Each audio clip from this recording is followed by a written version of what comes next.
누가복음 2장. 신약 성경.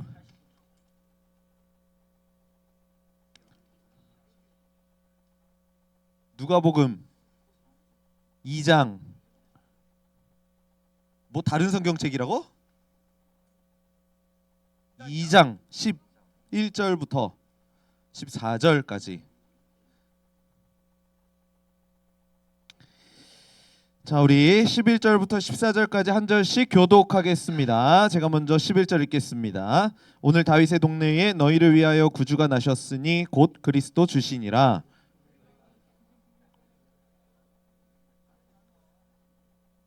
이것이 너희에게 표적이니라. 호련히 수많은 천군이 그 천사와 함께 하나님을 찬송하여 이르되 지극히 높은 곳에서는 하나님께 영광이요 평화로다 하니라. 아멘. 자, 우리 10계명 같이 읽습니다. 1계명부터 시작. 너는 나 외에는 다른 신들을 내게 두지. 2계명, 3계명,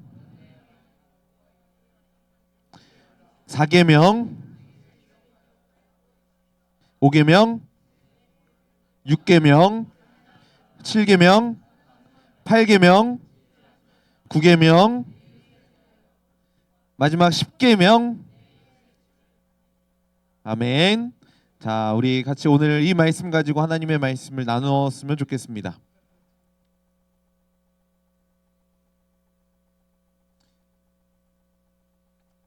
여러분, 수련회 이후에 잘 쉬었어요? 잘 회복됐니? 잘 회복 안 됐어? 나도 여기 입술이 터져가지고 아직도 이게 낫지를 않는다. 피곤해가지고 발목이 아파. 그래요. 목사님, 이번 수련회를 지나면서 조금 감사했던, 그 이후에 감사했던 것이 하나 있었는데 뭐냐면은 너네들이 왜 이렇게 나한테 DM을 보내니? 그 알고리즘이 거룩해졌어요 하고서 DM을 그렇게 보내는 거야. 그래서 한번 불시에 알고리즘 점검을 한번 해봐야 될 것 같아. 연승아, 그래도 되겠어? 돼? 너 끝나고 나한테 찾아와. 근데 목사님, 그런 DM을 보면서 너무나 행복했어요. 왜냐면은 목사님은 알고 있어. 너네들의 알고리즘이 다시 오염될 거라는 것을 알고 있어. 곧 오염될 거라는 걸 알고 있지만 그래도 감사한 게 뭐냐면은 이런 한순간의 기회들을 통해서 여러분들이 한번 거룩을 경험하고 이런 한순간의 경험을 통해서 하나님께로 더 가까이 한 발자국 나아갔다라는 것, 이 좋은 경험이 됐다라는 것에서 목사님은 너무 행복했어요. 그러니까 여러분들이 앞으로 신앙생활하고 살아가면서 수련회에서 받았던 그런 감격들, 은혜들이 평생 유지되지 않을 거예요. 목사님도 그래요. 그렇게 평생 유지하면서 살아가는 사람이 없어요. 그렇지만 그런 은혜를 받는 그런 순간순간마다 우리가 한 걸음 하나님 앞으로 나아가고 또 한 걸음 나아가고, 물론 또 실패하고 또 한 걸음 뒤로 물러갈 때도 있지만 그럴 때마다 한 걸음씩 앞으로 나아간다면은 우리가 점점 거룩해진 삶을 살 수 있다라는 거예요. 그래서 여러분들이 계속 점검하자. 연승아, 너 계속 보내. 알겠지? 그리고 거룩한 것만 보내지 말고 한번 캡처해서 보내봐봐. 진짜 그런지. 알겠지? 그렇게 우리 친구들이 좀 거룩을 살아낼 수 있으면 좋겠어요. 우리가 오늘부터 누가복음의 말씀을 보는데요. 우리 지난주에 그 스티그마 챌린지 할 때 목사님이 뭐 이야기하기도 했지만 누가복음 누가 썼죠? 누가가 썼습니다. 누가 우리나라 말로 번역됐을 때에 이제 누가라고 번역을 했는데 원래 영어로는 루크 있죠. 루크. 누가 왜 누가라고 했는지 알아요? 루가는 카톨릭 성경에서 루가라고 번역하기도 했어요. 왜 그러면은 우리나라 말로 누가 이렇게 번역이 됐을까? 영어는 루크인데 입에 잘 맞아서? 입에 잘 맞아? 룩, 이게 더 잘 맞지 않아? 룩. 아니야. 여러분들, 그 우리나라 성경이 어디에서 번역이 됐는 줄 알아요? 우리나라의 성경이 어느 나라의 언어를 영향을 받았냐면은 중국의 영향을 받았어요. 왜냐면은 우리나라로 바로 들어온 게 아니라, 물론 번역은 한국인이 바로 했지만, 외국인 선교사가 한국어로 번역을 했지만 그 영향은 어디에서 받았냐면은 중국에서 받았어요. 근데 중국어의 특징이 뭐냐면은 이 영어를 자기네 한자로 바꿔가지고 비슷한 단어로 만든단 말이야. 근데 그 비슷한 단어로 만든 그 단어를 한자로 음역해서 풀어보니까 누가가 된 거예요. 그래서 한국말로는 누가라고 부르고 피터는 뭐라고 불러? 피터? 베드로. 뭐 데이빗은 다윗 뭐 이렇게 바뀌게 되는 거죠. 그러니까 이런 역사들이 있어요. 어쨌든 우리가 누가가 쓴 누가복음을 오늘부터 우리가 살펴보게 될 텐데요. 목사님 어렸을 때만 해도 이런 병원이 진짜 많았어요. 누가 의원. 이게 왜 누가 의원인지 알아? 어? 뭐? 뭐 그런 걸 봐. 뭐 네 이름이야 온누리가 여기 온누리라고 써 있는데 너는 나누리잖아. 여기 누가 의원. 왜 누가라고 했는지 알아요? 기독교? 그럼 왜 하필 누가야? 다윗 의원 하면 안 되나? 누가가 의사였기 때문에 그래요. 목사님은 그때도 이야기했지만 누가의 직업은 무엇이다? 의사였습니다.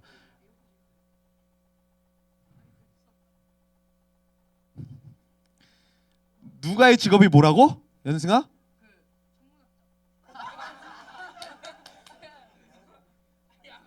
너 엎드려 있어. 누가의 직업은 의사예요. 의사. 병 고치는 의사였어요. 의사. 그래서 골로새서에 보면은 이런 표현이 등장해요. 같이 읽어봐요. 시작. 사랑을 받는 의사 누가와 점점 이게 어려워지면 골로새서 누가 썼어요? 우리 1학기 제자반 성경반 해야 되나 봐. 골로새서는 바울이 썼어요. 바울이 어디서 썼게? 어디서 썼을까? 감옥에서 썼어요. 감옥에서. 근데 지금 감옥에 누구랑 같이 있는 거야? 데마도 같이 있지만 또 누가도 같이 있잖아. 누가가 그 바울 옆에서 뭐 했을까요? 바울의 건강을 관리하고 책임지고 돌봐주는 역할을 누가가 했었다라는 거죠. 그래서 바울은 그 누가에 대해서 의사 누가라고 표현을 하면서 누가가 어떤 사람인지를 명확하게 이야기하고 있었다라는 거예요. 그런데요, 누가의 직업이 이걸로 끝이 아니에요. 누가는 조금 천재였던 것 같아. 의사이기도 했지만 누가의 직업이 한 가지 더 있었습니다. 뭘까요? 내가 목요일날 얘기하지 않았니? 약 수학자 땡. 뭐 수학도 잘했겠지. 그 누가가 누가복음을 쓰고 또 하나 쓴 게 있어요.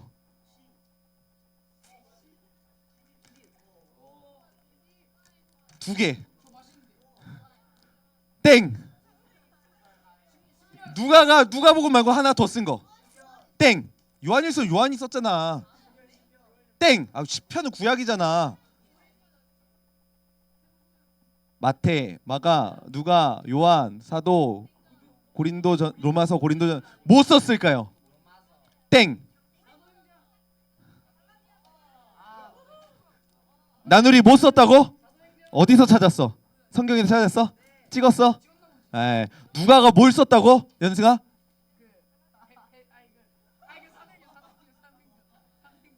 너 집중해. 사도행전. 여러분 사도행전은요 초대교회의 역사를 기록한 역사서예요. 물론 이제 성령에 초점을 맞춰서 쓴 역사서긴 하지만 역사서거든요. 근데 누가가 관심을 가지고 있었던 그리고 누가가 가지고 있었던 직업 또 하나는 뭐냐면은 역사가예요. 역사가. 누가는 역사를 기록하는 역사가 그리고 의사였었다라는 거예요. 그래서 이 누가복음이 쓴 누가가 쓴 누가복음을 보면은 그리고 사도행전을 보면은 이 누가의 관심이 어디에 있었는지를 우리가 잘 알게 돼요. 누가는 의사잖아요. 그러니까 인간의 어떤 성장 과정이라든지 어떤 병 고침의 그런 사건들이라든지 이런 데에 좀 관심을 갖고 그런 걸 중심으로 이 누가복음과 사도행전을 기술해 나가고 있었다라는 거죠. 그래서 그 역사를 하나하나 살펴보면은 누가가 이런 데 관심이 있었구나라는 것을 알게 돼요. 사실 우리가 복음서가 몇 개예요? 복음서 몇 개? 5개? 4개잖아요. 뭐 마태, 마가, 누가? 마태, 마가, 누가? 요한복음 이렇게 네 개잖아요. 근데 이 네 가지의 복음이 다 관점이 달라요. 그런데 이 누가복음은 특별히 그 누가가 가지고 있었던 그런 독특한 관점을 가지고 쓴 성경책이라는 겁니다. 그래서 누가가 이 복음서를 기록할 때에, 복음서는 이제 예수님의 역사를 기록한 것이니까 복음서를 기록할 때에 다른 사람들보다 조금 더 구체적으로 기록하고 조금 더 자세하게 설명하는 그 영역이 있는데, 그게 뭐냐면은 예수님의 어린 시절이에요. 예수님의 어린 시절. 다른 성경책 보면은요, 예수님의 어린 시절 안 기록돼 있어요. 기록되어 있지 않아요. 예수님이 이제 본격적으로 사역을 시작한 때 정도, 사역 시작하기 전에 시험 받으실 때 이렇게 기록되어 있지만, 사실 누가복음에는 예수님의 어린 시절에 대해서 기록하고 있다라는 겁니다. 그러니까 이게 뭐냐면은 누가가 가지고 있는 관심이라는 거죠. 근데 누가가 한 가지 더 관심을 가지고 있었던 게 있어요. 그게 뭐냐면은 이 8절, 오늘 보면 8절에 보면은 특정한 한 부류의 사람들을 우리에게 소개해주고 있습니다. 같이 한번 읽어보겠습니다. 시작. 그 지역의 목자들이 이 당시의 목자는 어떤 사람들이었을까요? 어? 어? 목사님들? 양을 돌보는 사람이잖아요. 목자가 양을 돌보는 사람. 근데 양을 돌볼 때 어디에 있었게? 이 사람들이 어디에 있었냐면요, 사람들이 많이 있는 도심에 있는 것이 아니라 광야와 같은 먼 곳으로 나가서 양들을 돌보는 역할을 했었어요. 왜냐하면은 이스라엘 자체가 그렇게 풀이 막 많은 지역이 아니었어요. 그래서 풀이 많은 지역을 쫓아서 그 양들을 먹이기 위해서 멀리 외지로 나가 있었다라는 거죠. 자, 이 말은 목자라는 직업이 사람들에게 관심이 있는 직업이었을까요? 왜? 힘들잖아요. 힘들잖아. 막 밖에 나가 있어야 되고 계속해서 그 양들을 돌봐야 되고, 아마 가족들과도 떨어져서 지냈을지도 모르고 사람들로부터 떠나서 그런 어떤 기반 시설이 잘 되어 있지 않은 곳에서 지내야 했기 때문에 이 목자라는 직업은 많은 사람들이 기피하는, 하고 싶어 하지 않는 직업이었다라는 거예요. 그런데 한번 생각해 보세요. 누가가 역사를 기록한 역사가라고 했는데, 이 목자들의 이야기를 기록하는 게 역사가의 관점에서 매력적인 일일까를 고민해 보는 거예요. 물론 이 목자들이 지금 예수님을 만나긴 했는데, 굳이 누가가, 이거 누가복음에만 기록했거든요. 다른 사람들은 기록 안 했는데 누가만 기록해서 이 목자에 대한 이야기를, 역사를 기록하는 사람의 입장에서 목자에 대한 이야기를 꺼내는 게 과연 합당한 일인가라는 질문을 한번 던져볼 필요가 있어요. 여러분들이 만약 역사를 기록하는 사람이라면은 목자들의 이야기 기록할 것 같아요? 왜냐하면은 역사는요, 사실 그 승자들의 기록이거든요. 이긴 사람들. 왜냐하면은 이 역사를 통해서 사람들을 설득하고 이 역사가 이렇게 우리에게 전해져 왔다라는 것을 드러내려면은 역사 가운데 승리했던 사람들의 이야기를 기록하는 게 맞아요. 그리고 진 사람의 역사는 우리가 기록하는 게 아니라 상대편에서 기록하는 게 맞단 말이야. 우리가 이겼다, 그래서 쟤네들 졌다, 이렇게 기록하는 게 맞다고.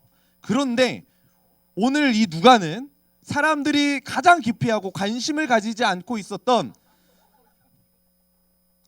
목자라는 직업을 우리에게 소개해주고 있다라는. 목자. 왜 누가가 목자를 기록했을까? 아마 목자를 기록하는 것보다 더 유용한 것은 왕의 이야기를 기록하는 게 더 효율적이었을 거예요. 역사를 설득하는 데 있어서 어떤 정치인들, 지도자들의 이야기를 기록하는 게 역사를 기록하는 사람의 입장에서는 조금 더 효과적이 될 수 있다라는 거죠. 그런데 누가는 그런 사람들의 이야기를 기록하지, 물론 그런 사람들의 이야기도 기록했지만 특별하게 목자에 대한 이야기를 꺼내고 있다라는 겁니다. 왜 누가가 그랬을까요? 예수님이 목자니까 뭐 그럴 수도 있을 것 같아요. 바로 여기에 누가복음을 쓴 목적이 있기 때문이에요. 누가복음을 쓴 목적. 여러분, 예수님의 탄생을 가장 먼저 목격한 사람들이 들에서 양을 치던 목자들이었습니다. 예수님이 태어나셔서 어디에 놓이셨죠? 마구간에 있는 구유, 말의 먹이를 담는 구유에 누이셨습니다. 사람들의 예상과는 다르게 사람들은 왕으로 오실 것이라고 생각했고 위대한 어떤 군사적인 힘을 가진 그런 메시아로 오실 거라고 예상했는데 가장 낮은 곳으로 그리고 가장 더럽고 가장 누추한 곳으로 그 예수님이 찾아오셨다라는 거예요. 여러분 이게 예수님이 이 땅에 오신 목적이었어요.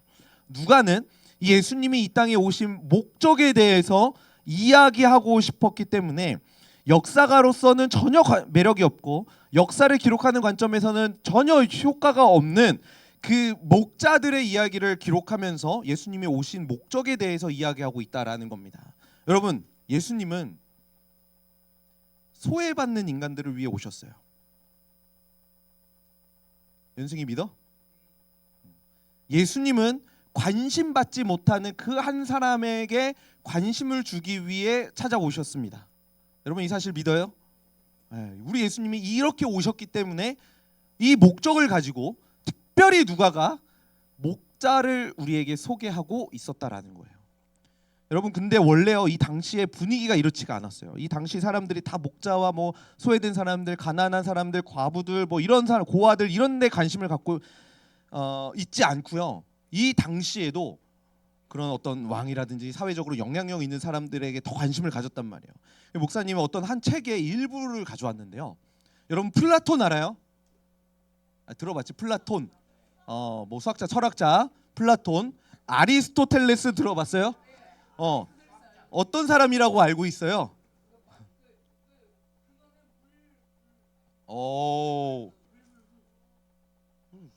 똑똑하네. 플라톤이 언제 태어났게? 기원전 427년에 태어났대요. 목사님 찾아봤어. 아리스토텔레스는 기원전 384년. 그러니까 다 그 어간이에요. 그러니까 예수님이 태어난 지 한 3,400년 전이잖아요. 예수님이 이제 1년 뭐 정확히는 4년에 태어나셨으니까. 근데 플라톤과 아리스토텔레스가 그 당시에 주장했던 게 이런 거였어요. 보세요. 플라톤과 아리스토텔레스는 노골적인 우생학을 지지했다. 우생학이 뭔지 알아요? 아니야. 민생 아니야. 과학적인 용어야. 우생학이 뭔지 알아요? 모르죠? 그 여러분 이렇게 살다 보면은 그런 좀 덜 떨어진 애들 있잖아. 그런 열성인자들 가진 사람들 있지. 연승아 그런 사람 있잖아, 그지? 열성인자 그런 사람들은 무시해야 된다. 그거 말고 우생인자들만 살아남아야 된다라고 얘기를 했어요. 더 나아가서 아리스토텔레스가 이야기했던 게 뭐냐면은 기형아가 생존하지 못하게 하는 법이 있어야 한다고 선언했다.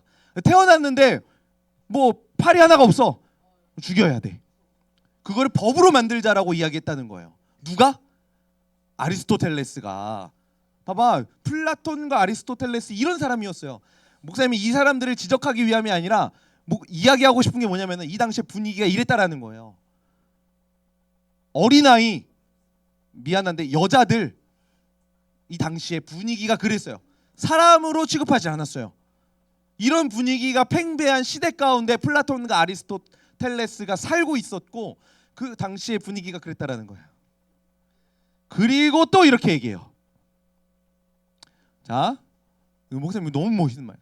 이러한 세상 속으로 1세기의 어느 유대 선생님이 걸어 들어와 여성을 높이고 어린이를 귀하게 여기며 가난한 이들을 사랑하고 병든 이들을 안아주었다.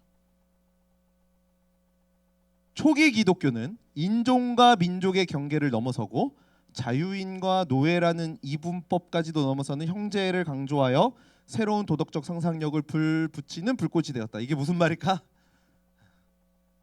예수님이 찾아오셔가지고 어린아이들, 여성들에게 관심을 가지시고 소외된 사람들에게 찾아가 주셨고 그걸 통해서 그 사회를 바꾸셨다라는 거예요. 문화를 바꾸셨다라는 거예요. 여러분 예수님이 이 땅에 오신 목적은 이거였어요. 오늘 본문에서 말하는 예수님이 가장 낮은 곳으로 오신 그 이유가 바로 이거라는 거죠. 그래서 누가는 특별히 더 목자들에게 예수님이 처음 발견되게 하는 그 사건을 아주 강조해서 기록하고 있다라는 거죠. 여러분 오늘 말씀을 보면 예수님이 태어나신 환경은 전부 다 이런 낮은 곳을 상징하는 곳입니다. 한번 11절 12절 말씀을 보세요. 같이 한번 읽어볼게요. 시작. 오늘 다윗의 동네에 구주가 나셨으니 곧 그리스도 주시니라. 너희가 가서 강보에 쌓여 구유에 누워있는 아이를 보리니 이것이 너희에게 한번 이 말씀을 보세요. 이 말씀에 예수님이 태어나신 환경을 하나하나 살펴보면은 전부 다 약한 것들이에요. 여기서 약한 것들이 뭐가 있어요? 한번 찾아보세요. 강보가 뭘까? 이 보자기란 뜻이에요. 보자기. 아기 태어나면은 보자기로 싸잖아요. 보자기에 쌓였어요. 보자기도 사실은 그 되게 연약함을 상징하는 거죠. 아이가 이제 스스로 이렇게 움직이지 못하니까 그걸 보호하기 위한, 아이를 보호하기 위한 보자기. 또 아기도 사실 약한 거예요. 또 표적? 구유. 누가 아기가 태어났는데 구유에 누워요. 그죠? 근데 그 아기를 구유, 말 먹이를 담는 그 지저분한 구유에 뉘었다라고 이야기를 하고 있습니다. 또 근데 오늘 본문에서 하나 더 있어요. 그 약함을 상징하는 단어가 하나 더 있어요.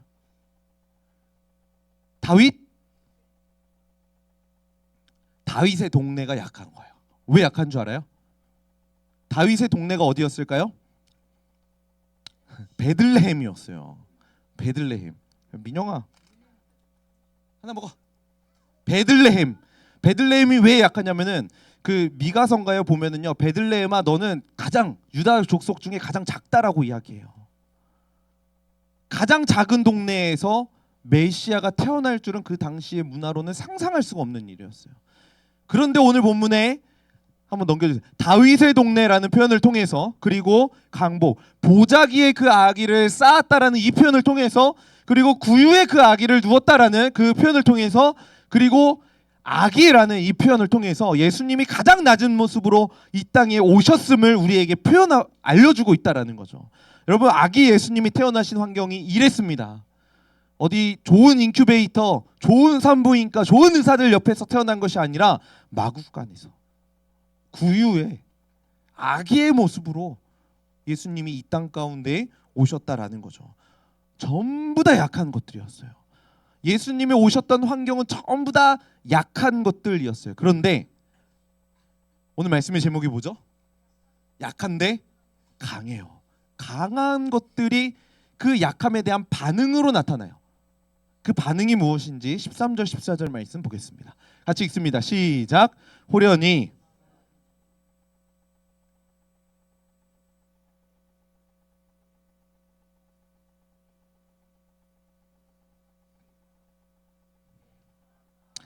네, 왜냐하면 영향력이 어마어마해요.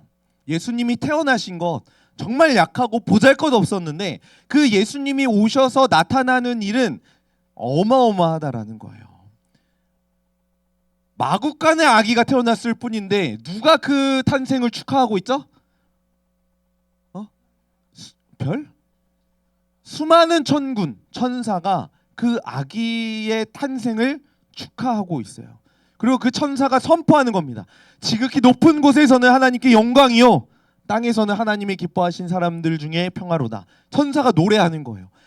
마구간에 태어난 아기였는데, 보잘것없는 아기였는데 그 아기의 탄생을 놓고 하나님께 영광이다.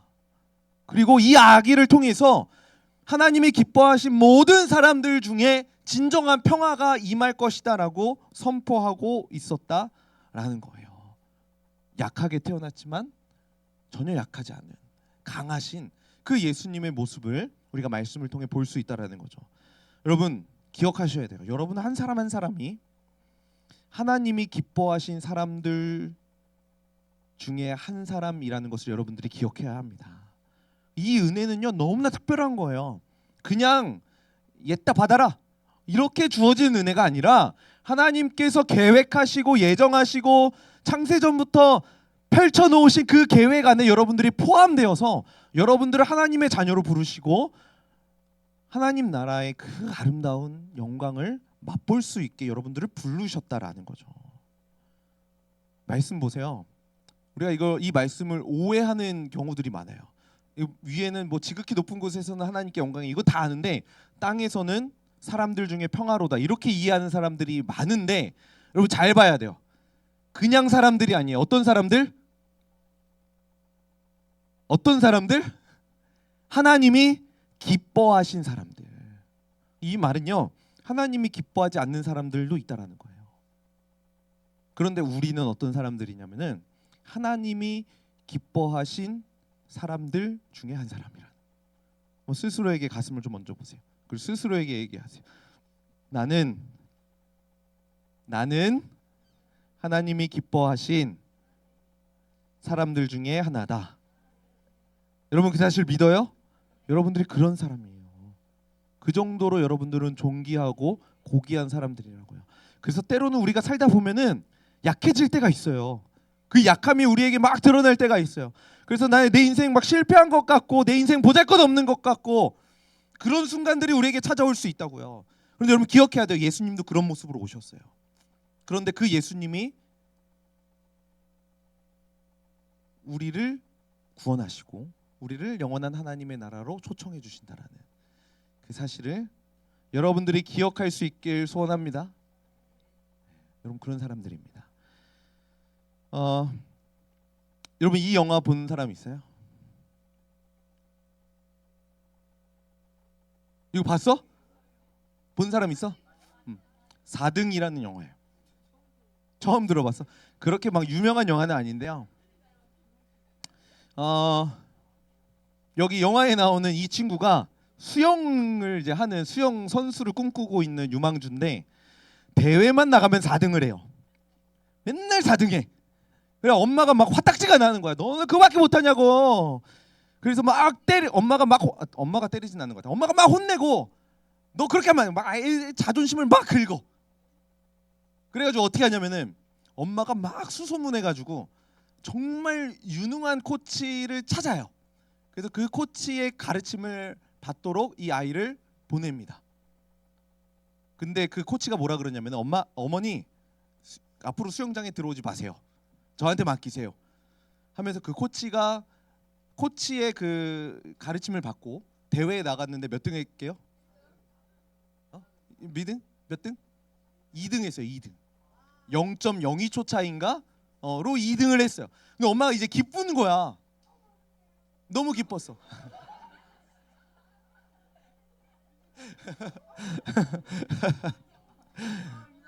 엄마가 너무 기쁜 거야. 근데 알고 봤더니 그 코치가 그렇게 폭력을 행사했었던 거야. 때려가면서 맞아가면서 맞으면서 해야 돼? 야 이게 맞는 정도가 아니었어. 거의 죽을 뻔했어. 그래서 이 맞는 걸 통해서 얘가 2등을 했는데 그 엄마가 이걸 알게 됐어요. 근데 엄마가 어떻게 했을까? 모른 척했어요.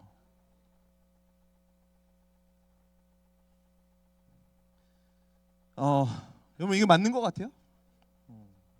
1등만 하면 돼요? 1등만 하면 돼?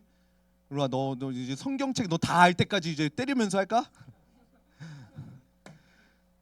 뭐 이런 질문을 던져보는 거예요. 만약에 예수님께서 강한 군사의 모습으로 강한 왕으로 이 땅 가운데 오셨으면 어떻게 됐을까요?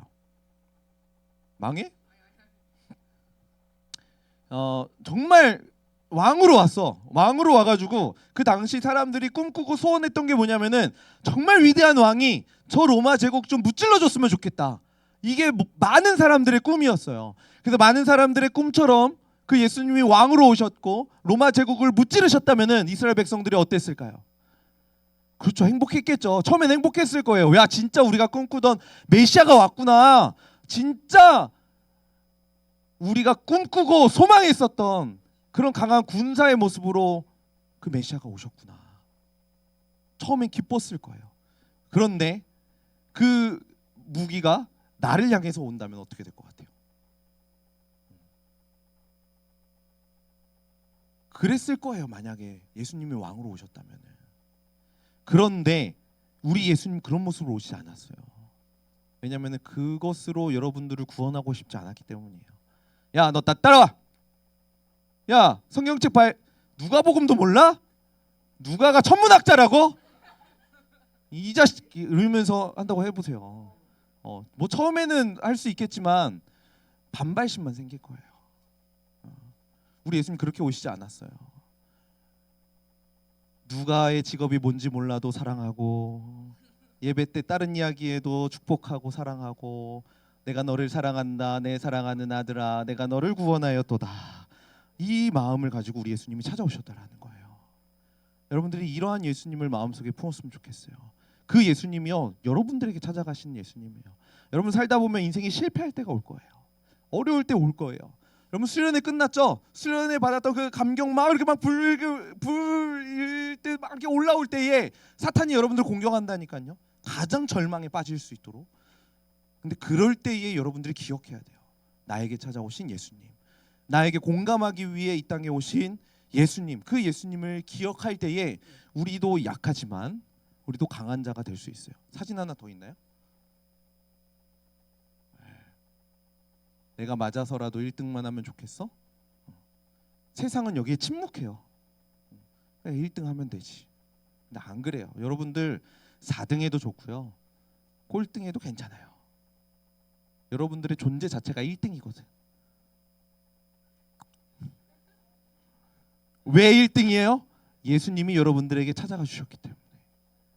그 예수님을 기억하면서 그 예수님을 마음에 품고 여러분들도 이제 낮은 자리로, 더 낮은 자리로 나아갈 수 있길 소원합니다. 예. 우리 같이 찬양합시다. 누구야? 우리는 한결이? 우리 한결이랑 같이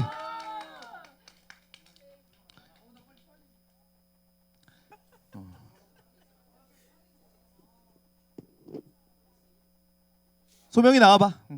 우리 같이 찬양하자. 좋아요. 우리 중등부가 함께 만들어 갑시다. 좋아. 네가 1등이야. 너가 남의 참보다 잘 쳐.